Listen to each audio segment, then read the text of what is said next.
Hey everybody, what's up? Wesley Smith, Marisa, Inda here, Juggernaut Training Systems and Juggernaut AI. And we're going to be talking to you about 5 common mistakes in the conventional deadlift and how to fix them. So our first mistake is going to be trying to squat the bar off the floor. A lot of lifters get under the impression that the lower they put their butt, the more effectively they're going to be able to use their legs in the start of the lift. But typically what happens here is as they start to pull, their hips rise, the bar doesn't move anywhere, and then the bar starts to move. Well, that spot where the bar starts to move, that's where you want to put your hips anyways. So you need to find more tension in your hamstrings in the start position. An effective way to do this is in your setup to RDL to the bar. So it's like you're doing an air RDL, hinging at the hip, pushing your hips back, finding that tension in the hamstring, and pulling yourself down the rest of the way into the start position. This is generally going to be a higher hip position. Granted, everyone's going to be a little bit different based on their unique body proportions and leverages, but very, very rare that someone would be in a parallel squat to initiate the deadlift. So common mistake number 2 in the deadlift is going to be spending too long in the start position. Sometimes people, they get down there in their start position and they're really trying to get their grip set or whatever, but what you're doing is you're losing any kind of stretch reflex that you could have from a more dynamic start. You're just kind of wasting energy. You're taking some of that pop out of your legs. And while the technique of the deadlift is important, it's not that intricate, so you don't want to give yourself too much time to overthink it when you're down in that position. A problem here can also be that in your earlier sets, you get set fairly quick and go, and then as the weight gets heavier, you're spending more time, you're doing extra pumps down there, taking extra breaths. You want to have a consistent tempo, rhythm, pattern that you're following, a routine that you're following with every lift, regardless of the weight. So think of this setup routine kind of like a basketball player's free throw routine. They're doing the exact same thing every time. You want to have that so it's just a well-practiced and rehearsed process. So a common mistake number 3 in the deadlift is going to be problems in your hand position.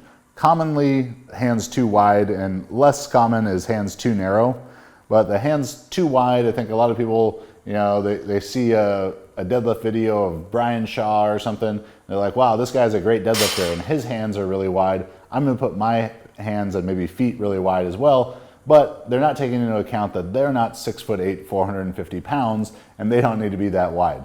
Use your shins as the guide, putting your grip just outside your shins, making your arms as effectively long as they can possibly be. You don't want to take this cue, overboard and put your hands too close where they're almost on top of your shins, and your shins and knees are like pushing your arms away from you, pushing the bar farther away from your body. So use your shins as the guide, right outside, should be essentially a plumb line down from your shoulders. There are some occasions where very wide-shouldered, broad-chested athletes may have a slightly wider grip than that, but you still want it to be in as tight as you can. So common mistake number 4 in the deadlift is going to be a loss of position in the start, and that is what's creating a bad lockout for athletes. So a lot of times, whether it's people trying to start too fast off the floor, trying to be overly explosive while they initiate the lift, is causing their hips to rise too soon, maybe causing them to have a little bit of rounding at the low back and putting them in a bad hip position to finish the lift.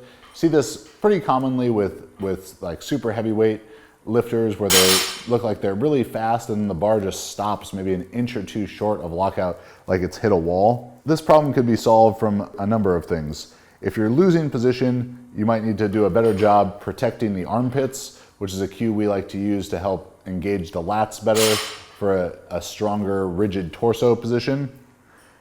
You may need to be intentionally more patient off of the floor. While being fast off the floor is great and gonna make for an easier lift, being fast for the sake of being fast is not gonna be what you want in the case that you're being fast because you're jerking the bar off the floor or your hips are rising too fast. And then you might also need to use that hamstring tension RDLing into position to find a better start position for yourself. Finally, if you're struggling with this issue, doing halting deadlifts can be a good way to practice better start position, and that better start position will carry over to a better lockout. So our 5th and final common mistake in the deadlift and how to fix it is a late lockout. So late lockout is going to be You're initiating the lockout and the bar is well past your knees. This often is going to have the athlete leaning back in the finish, and sometimes that's leading to an unlocking of the knees once the bar, like after the bar has been locked out. So we want to move the bar as short a distance as possible so we can lift as heavy as possible. And in doing this, we want to have a compact early lockout. So when the bar reaches the bottom of Marisa's knees, that's when she wants to initiate flexing her glutes to drive her hips forward to meet the bar at its lowest point. Exercise you can do to help improve this would be a block pull from 2 or 3 inch blocks. So those are 5 common mistakes in the deadlift and some simple ways to fix them. Hopefully if you're struggling with any of these issues, those tips can help you out, help you get some more kilos on the bar.